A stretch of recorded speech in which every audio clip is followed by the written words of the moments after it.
பெண்களின் பாதுகாப்பை உறுதி செய்வதிலும் பெண்களுக்கு எதிரான பாலியல் வன்கொடுமைகளில் ஈடுபடுவோர் மீது தயவு தாட்சணியமின்றி நடவடிக்கை எடுத்து சட்டப்படி அவர்களுக்கு கிடைக்க வேண்டிய தண்டனைகளை வாங்கி தருவதிலும் உறுதியோடு செயல்பட்டு வருகிறது நம்முடைய தமிழ்நாடு அரசு.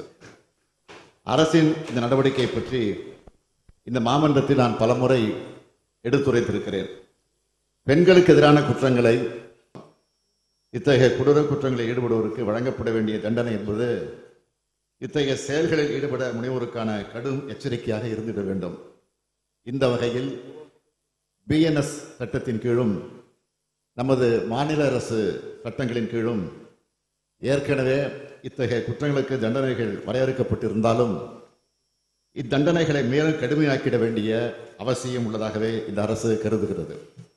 இந்த அடிப்படையில் இத்தகைய குற்றங்களுக்கான தண்டனையை மேலும் கடுமையாக்குவதற்காக பிஎன்எஸ் மற்றும் பிஎன்எஸ் சட்டங்களின் மாநில சட்ட திருத்தத்திற்கும் தமிழ்நாடு 1998ஆம் ஆண்டு பெண்ணிற்கு துன்பம் விளைவித்தலை தடை செய்யும் சட்ட திருத்தத்திற்கும் சட்ட முன்வடிவுகளை பேரவையின் ஒப்புதலுக்காக முன்வைக்கிறேன்.